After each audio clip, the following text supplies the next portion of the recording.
All right, well, thank you for joining us today. We are here to talk about, in this session, about boosting online reputation and driving customer loyalty through that. I am Emily with Satisfied, so we are the leading provider of customer and employee experience for heavy equipment dealerships, working with close to 2,000 rooftops across North America and Australia. And so I have a couple of great panelists with me today, which I'll introduce to help aid in this conversation and learn from one another about how they are doing that today. But we do want this to be an interactive session, so I think there's a lot to be learned, us from you and you from us, about what you guys are doing in your dealerships. And so we want to make sure you feel free to ask questions. We've got some themes and topics that we've set out to talk about ahead of time, but we want to make sure that you guys have something to take away from today's session. So just quickly, I'll introduce to my right here, I have MJ Phillips. So MJ is currently serving as the creative manager at Stotz Equipment. With over 5 years experience in brand identity, content strategy, and SEO-driven digital marketing, he plays a key role in shaping Stotz Equipment's online presence. His leadership in web design and e-commerce development and AI integration reflects a forward-thinking approach to marketing and operational efficiencies. Beyond his role at Stotz, MJ is an accomplished freelance designer and published writer in the automotive aftermarket industry. His passion for storytelling extends beyond marketing, driven by a deep appreciation of human connection, local art, and great outdoors.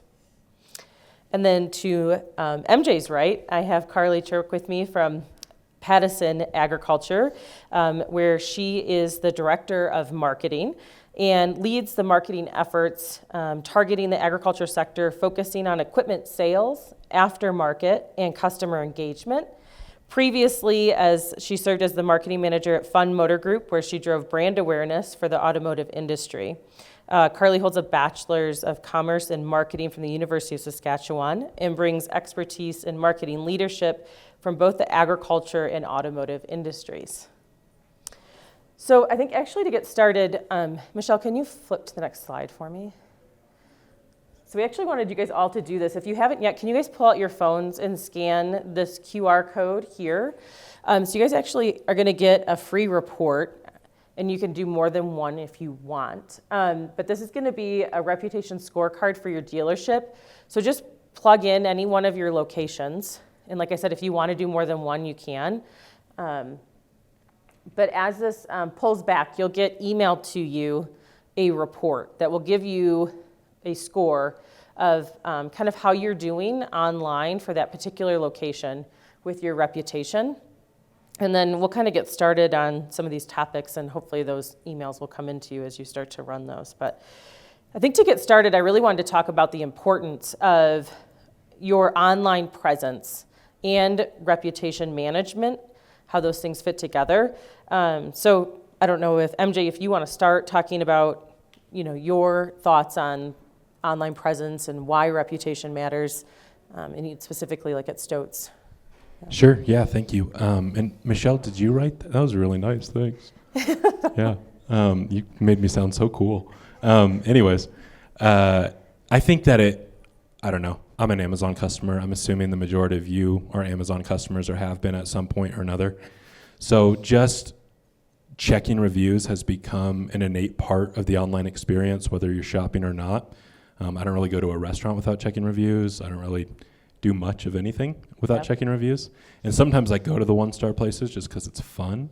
But obviously that's not the experience we want for our customers. And so knowing that it is native and it is just part of the process online, curating that and being really intentional about it, I think has gone a long way in our experience and will continue to, especially when local brand loyalty and community is so vital to what we do. Yeah, and for us, I think it's just good to have a good balance between positive and negative reviews. Obviously, you want more positive, but negative are okay as well. And I think it's just because it shows that your willingness to take that customer feedback and know that you need to change something. And then also when customers are looking at reviews, they're judging what your in-store experience might be as well. And if it's a bad online experience, we don't want that to match your in-store experience as well. And customers will make those stories up in their heads, and that, because they have bad online reviews, that might reflect what their experience is in-store as well. Yeah, to that point, I try to stay away from 5-star places too. I'm like a 4.8 kind of guy. 5-star just seems a little fishy. I don't know if I'm cynical, but Yeah. 4.8 is the sweet spot. Yeah, I think that's a fair point. You obviously don't want to overinflate things, because then I think you lose that trust, right, and the reputation, which is key. Carly mentioned the balance between the two, and I just wanted to hit on quickly that there's an opportunity too with a negative review to create a positive out of that. So, and we'll talk about like responding to reviews as well and how to do so effectively. But that can really show that you did listen to that customer, gives them an opportunity to see how you recovered from that poor experience, because I think we all know that there's going to be bad experiences, right? Nobody is perfect, no organization, no dealership is perfect either, right? But I think we can show customers, how we handled that situation through those responses to negative reviews as well. Yeah. So did you guys check your emails yet? Have you guys gotten your scorecards? Okay, perfect. I think one thing with the scorecards too is, when we first got ours before, signing on with the review manager, is that, we weren't number one, because we have businesses that we're competing with that maybe have like 2 or 3 reviews and they're 5 stars, whereas, we have 60 plus reviews, and I mean, they're varying, but at least we have more to compare to, as opposed to 2 or 3 5-star reviews. That's not a business you can compare together. Yeah, volume matters. So I think you'll see when you get your scorecard report, that it breaks it down into 4 different categories, right? So there's volume, there's your rating component, which gets a lot of attention. I think everyone focuses on that first and foremost. But then the third component too is recency. So making sure that the reviews are coming in on a regular basis. And I would say that probably 98% of dealers really struggle with that particular component of things. And then the last one is sentiment. And the sentiment tends to highly correlate with the average ratings, right? So that just is doing sentiment analysis on the comments that your customers are leaving when they provide a review. So anyone in here want to openly raise their hand if volume and recency was something or that you guys were struggling with when you got your reports back? I know that it's a common one, so don't feel. Those are definitely something that people tend to not score as well with. And it's just because right now, probably most of you is anyone doing anything in the room to, to proactively ask customers for reviews, I think is probably the biggest struggle. Yeah, and I think our industry tends to just move slower in general, and part of customer adoption of any of those behaviors is slow, and that's okay. We do have long-term relationships that other industries don't have, but it is getting more normalized to ask people to tell us what you thought, how'd you hear about us, ask those really simple questions that provide pretty invaluable data. Yeah, we tend to be a bit of sometimes a laggard. I think automotive industry can be something that we tend to trend and follow behind. Obviously, these two have some experience in those industries prior to coming to their dealerships, but I think that's something that we see carry over. And I think having a proactive process for being able to continually ask customers for feedback is really helpful to ensure that you are getting enough feedback. I know that with Deere, they have digital health checks that they offer right to your dealerships to be able to measure some of this. And a part of that component is reputation management, right, is your reviews. And so that definitely can help with your SEO rankings and importance there as well. And so we talk about maybe some of the challenges that you've faced when it comes to reviews, whether it's negative reviews or not getting enough reviews, or personally for each one of you. Yeah. Sure. I mean, our AOR is pretty broad, and so we're in large metro areas like Phoenix, with a few stores serving the valley there. But then we're also in places like Preston, Idaho, where they film Napoleon Dynamite. So very small local community. Everybody knows everybody. Most of the folks that work there have grown up with the customers. So trying to shoot for volume in that kind of area is difficult. And so obviously the value structure changes a little bit. It's not as important because you're not getting brand new customers in this tiny town looking you up before they come in for parts. But at the same time, it lends to an overall brand awareness, and it's a part of our broader customer experience as the lines between like physical and digital blur so often now. So that's been a little bit of a struggle. And then you're always going to have like 1-star no comments. That can be really frustrating, especially when you're dealing with entities like Google where it's a mistaken review or something to that effect. It can take months and months to get off your record. But we're really proactive about responding to the good and the bad.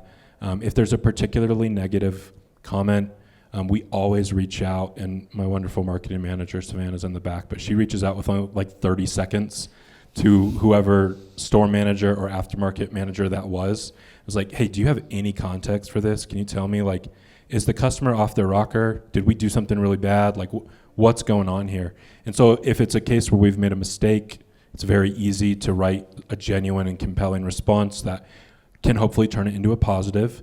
And if they're, just being a Karen about it, then like that Or is Carl. what it is too. Yeah, or a Ken or a Carl, then you also get that too, and that provides an opportunity to take the high road, and other folks see that and appreciate it. And so there's opportunities for win across the board. Yeah. Yeah, and I think with us, prior to being on the Satisfied platform, it wasn't a problem getting the negative reviews. People are definitely willing to give those. I think everyone definitely has experienced that. So signing up with Satisfied was great because we could actually solicit those positive experiences. We have Satisfied surveys, so we just thought it was a natural progression to add Review Manager on because they're filling out that survey, and so they're already talking about their experience, so they're more likely to leave that review. But then also for us, a big win was educating our locations because they didn't see the importance of it before, and so they wouldn't ask customers for reviews. So sitting down with all of the locations, educating the managers of the importance, and then all the employees within the location has been a big win for us. And then, of course, like MJ said, responding to negative and positive reviews no matter what. If you would like to come talk to our folks about the importance, that'd be really nice. Yeah, I mean, because it is a team effort, right? It's not just something that falls on the hands of marketing, and it's important, I think, to have that engagement at the store levels too, right? And each demographic, like you said, each store, there can be some pretty significant variances, I would imagine, from store to store. Yeah. And I will say, is everyone in here a marketer or a part of a marketing team? No? Kinda? Halvesies? I will say, like, this is a great opportunity within your organization to develop really strong relationships. It can be tough to get buy-in for marketing across the board. And because this so directly impacts teams like aftermarket or inside sales, extending help in this regard and saying like, hey, we can help you with this, we can mitigate that relationship, we can improve it, we can turn a negative into a positive, is a really easy way to build great relationships within your own dealership. Emily, I'm not sure if you're going specifically into what the platform does, but what the platform can do is flag reviews that are below a certain star rating, and so they don't automatically go online. But something that we do internally is we treat those as if they are going online, because the customer can still go directly to Google or any other platform and leave the review. So our managers call the customer no matter what, and make sure that they're trying to solve that issue that the customer's having. So that's a nice feature about the platform, but still treat it as if it is a negative review that's online and people can view it.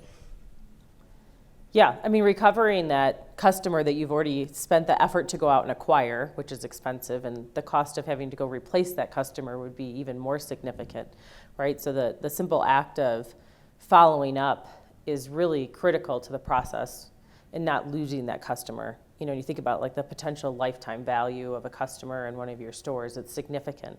And so, the time for you guys to have someone at that location or whoever that person was that provided the experience follow back up with that customer seems pretty simple when you look at it from that scale. Yeah. Any questions from you guys on, what we just talked about with some of the challenges Or do you have questions on your reports that you just got emailed back to you? Everyone's thrilled. They're fantastic. Everyone's got A's, right? Like 90 or above? Yeah? No, oh, you're laughing. So no. Okay, yeah. Hey, better than 50, right? Above the half fold. D's get degrees, you know. D's get degrees. I don't have one, so I can say that. Okay, so no questions. That's fine.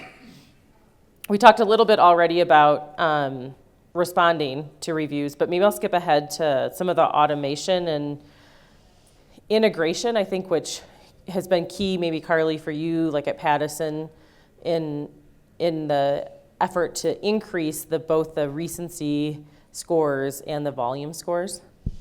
Yeah, I would say before we were on the Satisfied platform, we were just kind of trying to do it by ourselves, trying to solicit reviews, posting on social media, print material in the locations, but that really wasn't working.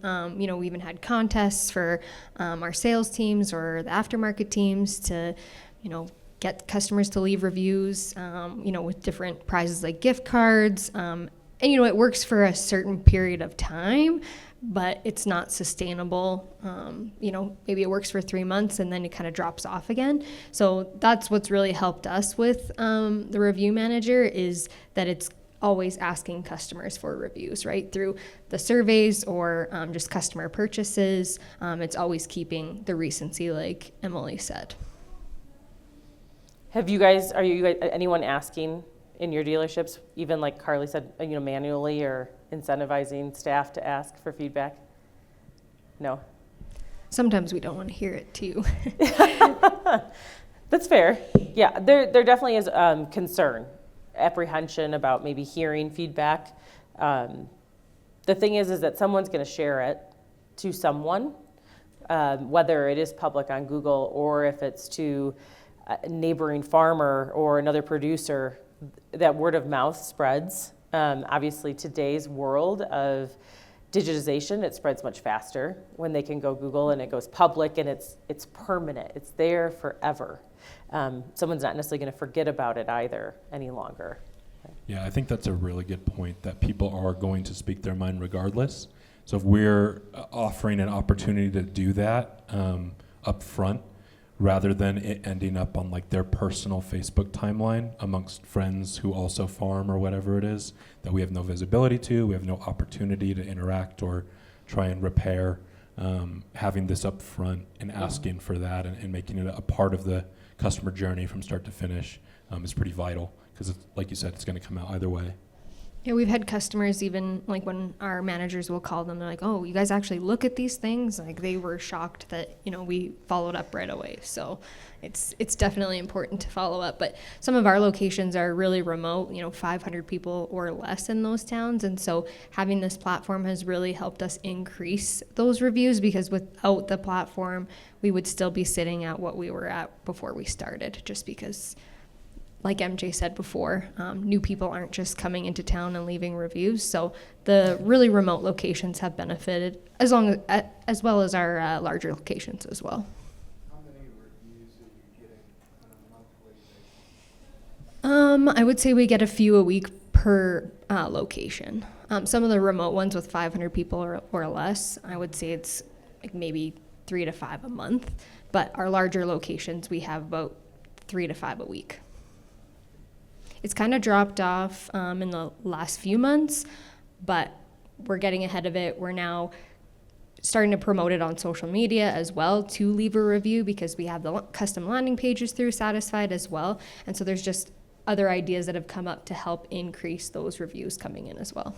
Is there a pretty good balance of poor reviews and good reviews? During busy season, I would say we'd have more negative than positive, but for the most part, it is a good balance. Busy season is things like, "Why aren't you answering my phone calls?"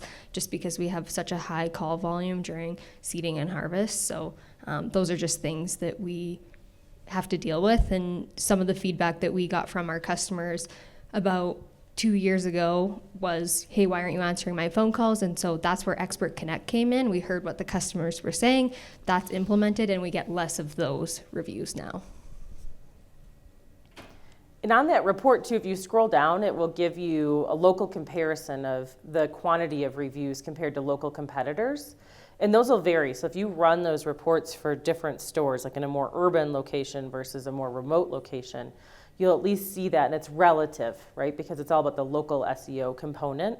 Because from, you look at one of your larger stores and then compare that volume to one of those more remote locations, and it's significantly different. And it always will be, but it should still be at least relevant to the competition in that marketplace. Yeah. Do you have anything to add, or are you good? Yeah. No. Didn't want to skip you over or not, but. Thank you. Have you guys done anything regarding goal setting? I know we talked a little bit about the health metric component, or, and how that plays into what you're doing today when it comes to reputation management. We've done some goal setting with regard to response times. Yeah. Across the board with our managers and folks on their team. And that's been really great. I think it's kept folks engaged, and it showed them the value of just open communication, transparency about what's going on. Like, the more the better these days online, the more you can openly communicate so that there's no room for question or error.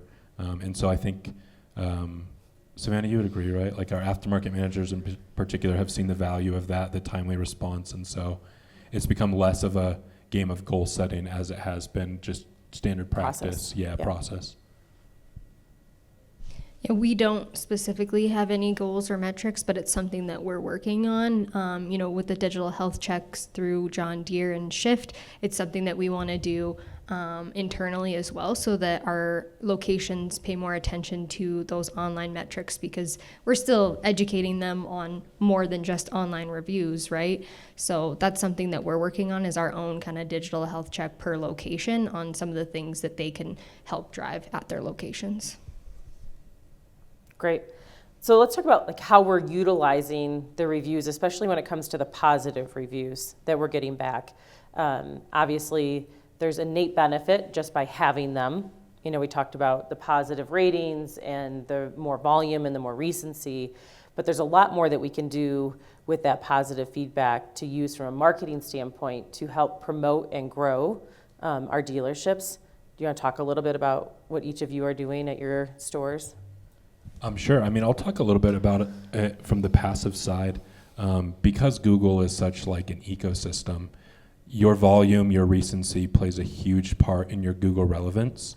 So your SEO, when it comes to the Maps tab, even to the image tab, is like highly dependent on your ratings. As Google Shop and those features continue to develop and integrate their way into our industry, that will be massive. And so anything you can do to kind of call back to your online reviews on your website, maybe have a feed somewhere located, whether they're your social reviews or your Google ones, can be a massive SEO improvement. So we utilize that heavily, and that would be like a more passive use of them. Yep. But I'm sure it's the same for the majority of you guys. SEO makes up about 60% of our web traffic consistently. So it's a full-time job keeping it healthy, and we definitely see the benefit of that. Yeah, for us, it would be the same thing with just our digital advertising. But, through the platform, we're able to set up a feed to our website. And so we're constantly seeing those reviews visible on our website, but then also on social media. We also have it set up so that we have reviews visible on the VS screens through Spectrio. So we're just trying to get that visible in front of the customer so that customers see that people are having positive experiences and that they should too share their positive experience. Yeah, and those are things you guys can do now, right? Like, you don't have to have our platform or solution or any other platform or solution, but just taking those positive reviews that are already out there on each one of your Google My Business profiles, and taking those and creating social posts, right? Resharing the positive feedback that has already been left and using it for further promotional purposes to try and recruit others into your dealership. So there's things you guys can do today, if you're not doing already, to help try to use that we call user-generated content, right? It's right there. It's like the new word of mouth from what we're used to back in the day with previous generations of how they would sit down and talk about the experience that they had at this dealership. It's right there publicly available and easy for all of you to access and leverage. I think too, everyone hits the panic button when we get a negative review as well, and it's like, okay, how do we respond to this? How can we, come up with a solution for the customer? But what we do as well is we do forward on those positive reviews that come in, and especially if they mention a specific employee, we like to celebrate that because that's huge for an employee to be called out in a review. Yeah, that's a great point. So something I always try to reiterate with clients or even prospects that we're talking to is there's a lot of engagement opportunities for you as team members and your fellow team members from the positive feedback that you get. So whether it's mentioning someone specifically, of course, that's really obvious, but to make sure that you're sharing that with them because they're not necessarily out there checking and going to see it, but also maybe if it's the store or the department that they may mention, right? And making sure that they are too becoming aware of that feedback that's been shared and sharing that within the organization so that they can see what a great job they're doing. That continues to motivate them to continually provide good experiences, right, for their customers. And you use the negative comments about an individual or a department as a coaching opportunity? No, we post those on social too. Obviously we want to get the context. We don't want to just assume the worst right away, but it usually provides a great coaching opportunity between a department manager or a store manager in that particular individual. And that's not a bad thing at all. Like, we all have to be made aware of our shortcomings, and so it's a very honest way to do it, but it's sometimes nice when the customers break the news and we don't have to do it, I think too with the negative reviews, like we obviously always respond to them, but if we know that a store has successfully connected with that customer and they've resolved the issue or they've talked through it, we'll comment back and say, thank you, Mr. Customer. It was great to chat with you on the phone today and come to a resolution, just so that customers see that you are actively communicating with those customers, and that's also helped us as well.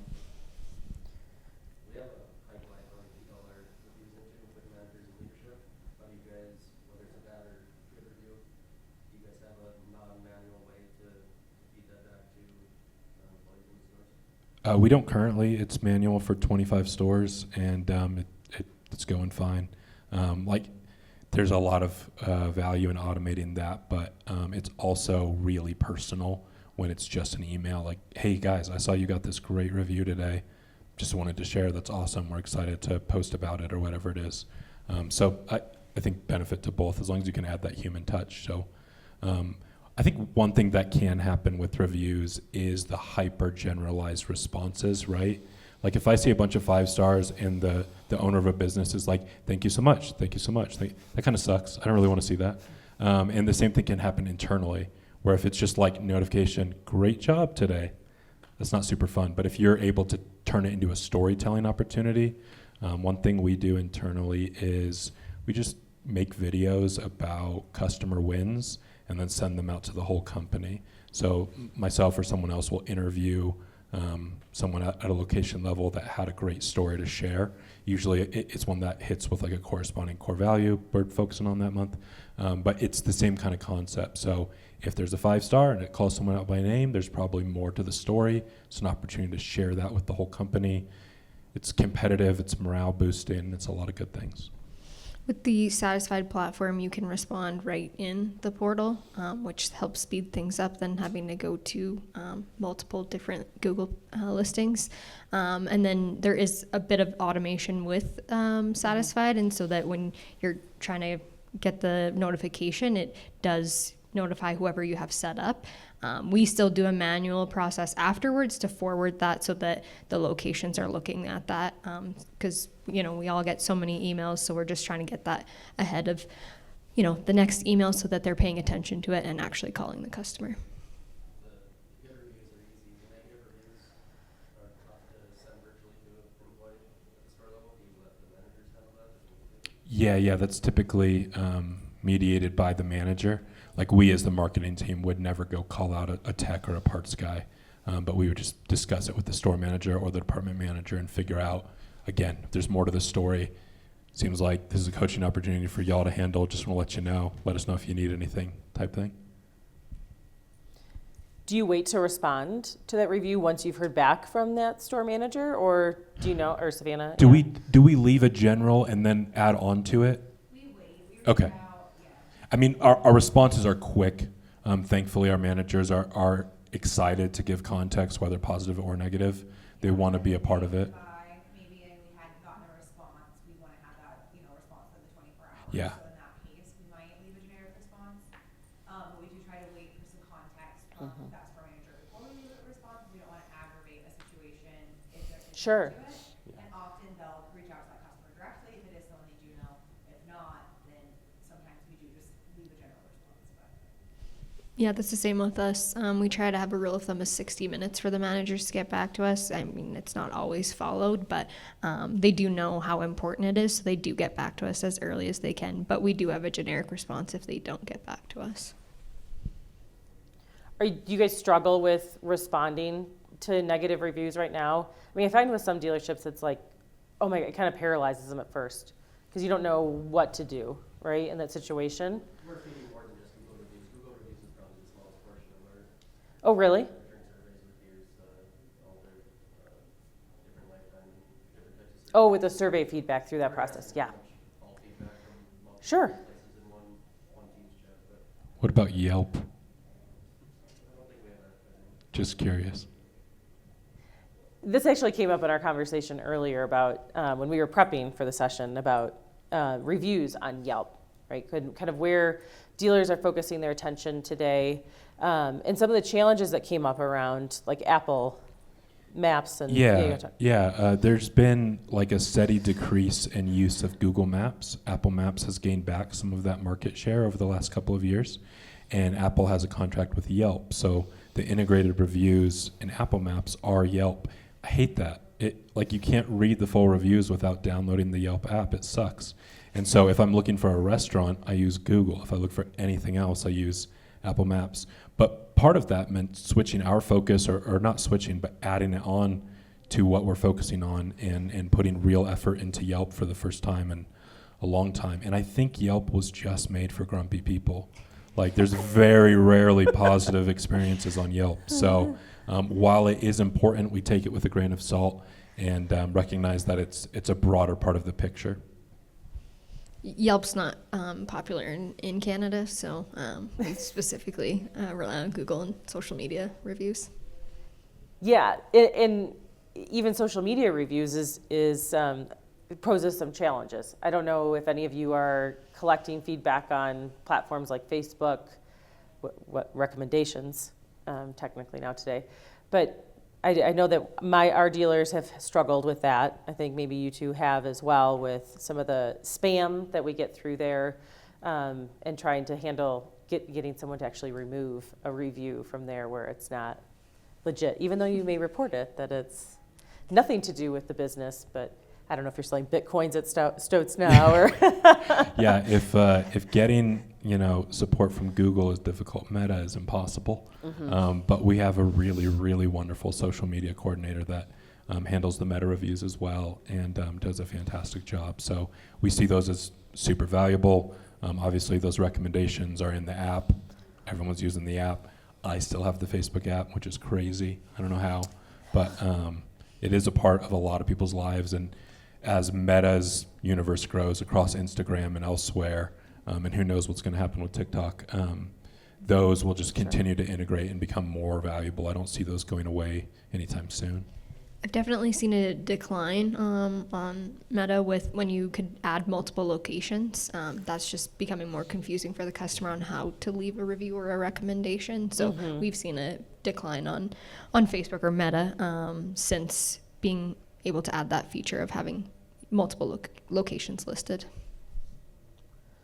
Yeah, so I think to your point, like, you're getting feedback probably today from a lot of different places, whether it's the JDE, survey process through Deer, if it's reviews on Google, or maybe even some other social platforms, or grumpy people on Yelp providing feedback from you today.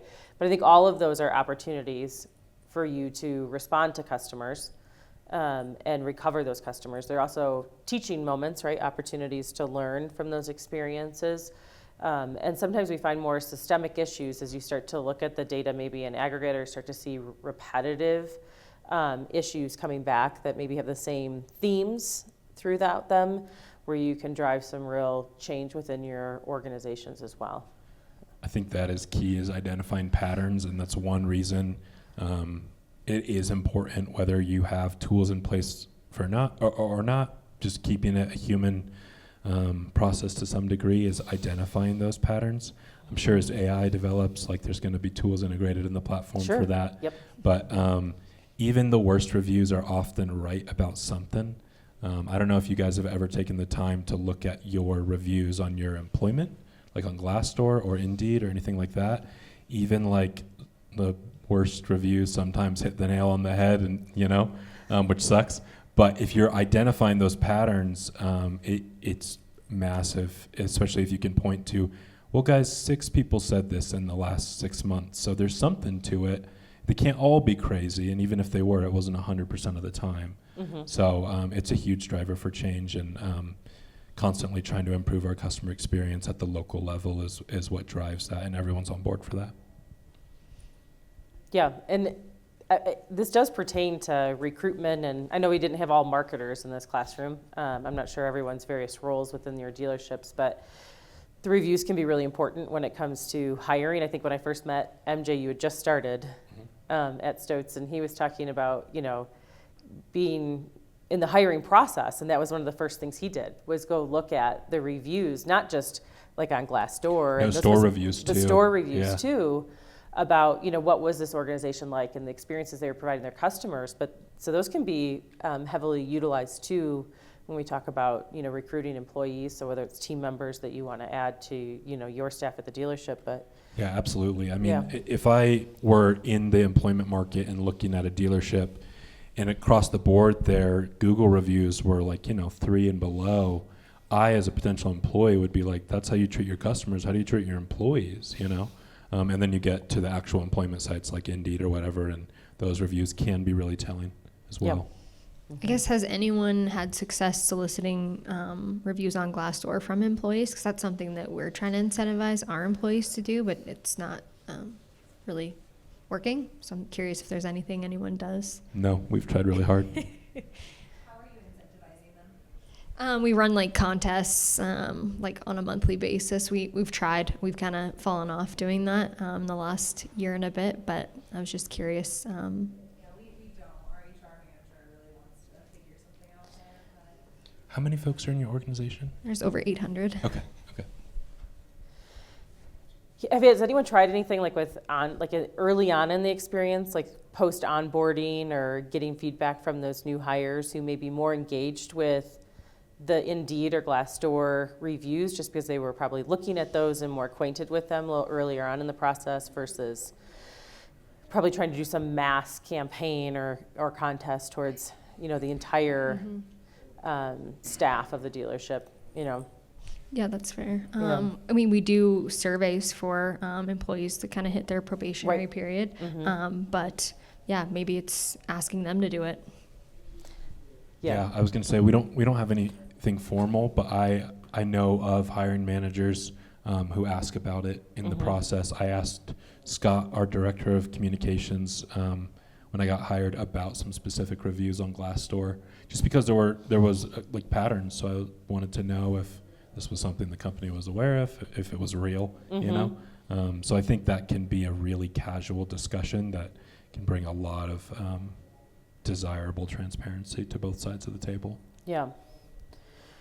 So I have one other question. We had this came up in conversation with another dealership, but the way that they treat their online presence, and she had said to me that I really wish that our dealership treated our website and our online presence like another location in the dealership, so that it got the same amount of attention as we put into a physical store. Does that resonate with you, or what's your approach, at each one of your dealerships? Yeah, I think that resonates deeply. I think it's so important. Maybe I'm just like chronically online, but as we all are, or will who's continue not? to be. Yeah. But we've made like peripheral steps, right? So we made a really big push the last 18 months or so into our digital sales focus and having bodies dedicated to that. With Expert Connect, that's been a massive, massive piece of our aftermarket puzzle in a really positive way, to the point where every single contact us web form on our website, we actually now route through Expert Connect, and then it gets assigned, and I get a text as soon as there's one about marketing. So that's been a really powerful tool. So as both the aftermarket, the whole goods, becomes an online experience, I think customers will almost have an entire, singular journey with us online. And even in the future, if they don't, I don't know if they'll ever come into a brick and mortar necessarily. That's going to be rare. But at the consumer level, there might be a case where the overwhelming majority of their experience with Stoats equipment is online. And so that's really important that we treat it like an additional location, and also one that kind of speaks for all locations. Yeah.